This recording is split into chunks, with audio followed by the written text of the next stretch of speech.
Sponsored by the Finance Committee, an ordinance authorizing the mayor to enter a one-year extension of the collective bargaining agreement between the City of Elyria and AFSCME Local 277 and declaring an emergency. Mr. Stewart. Mr. President, I ask this ordinance be passed on its first reading under suspension of rules and declared an emergency. Second. Second by Mr. Callahan. Discussion? Mr. President. Yes. Mr. Craig. You know, throughout the private and public sectors, people are being asked to take pay cuts and give things up to keep their employment, to keep the level of services, to keep manning up.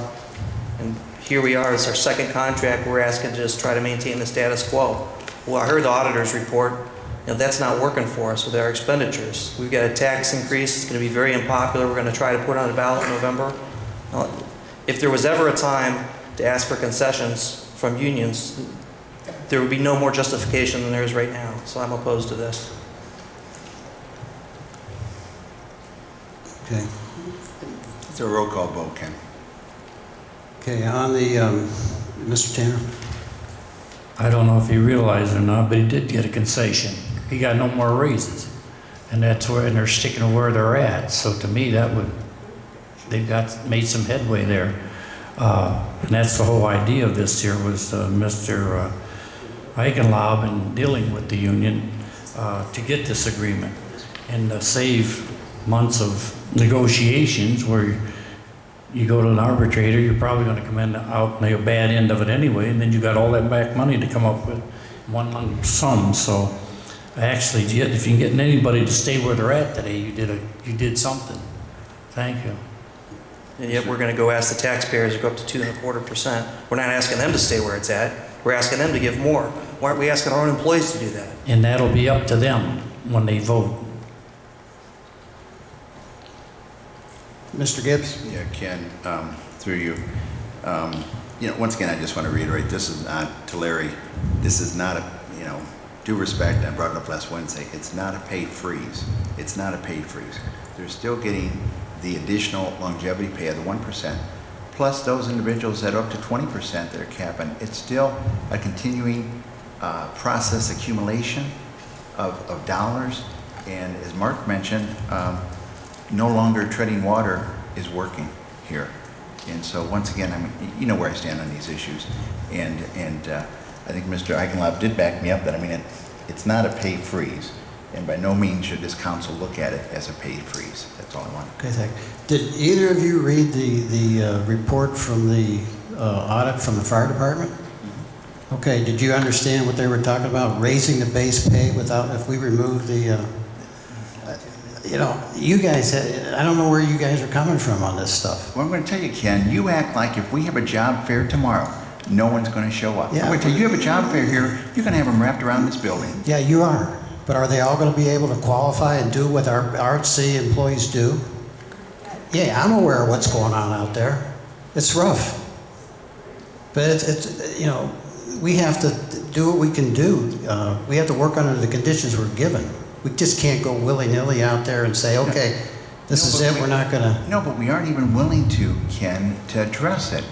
Mr. Bullock, Chairman of Finance, has put it in pending items and said he's not going to deal with it till all contracts are negotiated. You tell me, Forrest, if I'm wrong, but that's what you stated, and that's why it's in pending items. And now's the time to at least start looking at it. I've thrown out some solutions in regards to it, or at least some type of a sliding scale at Finance Committee. So, I mean, I think until we still need to work at it, we can't just, you know, shove it underneath the rug. In regards to it, we need to start addressing it. And I feel by continuing to pass these contracts, we aren't addressing it. We're going to just continue to drift. Okay. I have Mr. Lockton, Mr. Callahan, and Mrs. Mitchell. Mr. President, through you, I just want to make it clear, you know, the last discussion we had, we did go to the unions and we asked for concessions, and they came back and they countered. We went to our consultants and they said, you guys, you can't do this at this time. We'd love to negotiate, but at this point we can't do it with the existing. Mr. Gibbs has said, and he explained to me after the meeting, he was referring to going for new employees. Well, I'm all for that, and I think most of us are, and we're going to discuss that. Mr. Bullocks is back, and I'm sure it's going to come up in the committee again. We're absolutely for that, but the consultants said, who are the professionals, said that taking the zeros are good for right now. Thank you. Thank you. Mr. Callahan. Yeah, through you, Mr. President. As far as I recall, this council was set to take action concerning the issue Mr. Gibbs has brought up 1 month ago, and he was the one to ask it to go back to committee. That was elected, let's have clarification on that, Mr. Callahan. Clear. That was only on the advice of the law director, and that was strictly on elected officials because we did not have a catch-all scenario, and that's what I brought up at the last finance meeting. That's why it's back on the agenda for August 31st. So I'd ask also at this time that maybe the chairman would put on the agenda for August 31st to talk about all the rank and file with longevity pay and bonuses.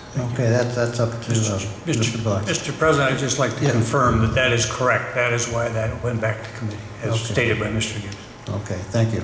Mrs. Mitchell. Thank you, Mr. President, through you. Mr. Eichenlaub took the time after the last strategic planning meeting to explain to me that they can't just say, okay, we're going to negotiate this piece of the contract. If we're going to negotiate the contract, we have to open up the entire contract and negotiate it. Exactly. It could go to arbitration, we could lose, we will end up spending more money in the long run. That's why I think taking this at where we are now is a good thing. It's going to save the city money in the long run. Thank you. Thank you. Mr. Kircher. I'd just like to mention, we got the longevity, they're getting a raise. It's tough out there. I mean, I know more people laid off than I think are working. So, we're still giving raises. The longevity hasn't been brought up about the future employees, or just putting a pause on what we got going, and the benefits, the health benefits. Someone's going to pay $600-700 single person, $1,200-1,500 for a family, and I know people paying next week. They're going to start paying a couple $100 more out of pocket, and it's a big thing to have health insurance, because I have to buy it, because not this year with the council, but when I get laid off for 6-7 months, I have to buy my own health insurance, and it just keeps going up and up, and it's really, really bad out there. So I'm just voting against this too. I don't think it's a time, and like Mark and Gary said, this is the time to do it. The city's going broke, and we can't just keep heading down the same track, because it's a dead end. So that's all. Thank you. Okay, thank you. Mr. Bullocks. Thank you, Mr. President. Mr. Gibbs is correct. I did put that under pending items because of the layoffs the city was having at the time, and so we wait till negotiations are over to bring this back. But I just can't believe that people on council know what Mr. Eichenlaub is going through with this longevity, and he just can't throw it away and tell the unions we're not going to do it. If they don't get the longevity, they're going to put it in another way. We're still going to pay them one way or another. And to come and give the people the perception that we can just go and say you're not going to have longevity anymore is wrong, because it's sending the wrong message. So, thank you, Mr. President. Thank you. Mr. Callahan, did you have a comment? I'd just like to respond to one thing that Councilman Kircher said. He says we need to go down a different track. I believe this is a different track. We're extending the contract without negotiating, without spending the money negotiating, money that we'll never get back. The union said that we could extend it 1 year. That is a different track. Thank you. Yeah, Mr. Kircher. I'm a union carpenter by trade. We have negotiations every year, and sometimes you win, sometimes you lose. You don't necessarily always get a raise, and sometimes money goes towards benefits, sometimes it goes towards pension, or none in your check. So, that's why it's called negotiations. And right now, we're giving them same old as last year. So these answers of, well, we can't do this, like everyone else says, like, I just don't think it's true. So, sometimes you win, sometimes you lose. So, and that's all. Thanks.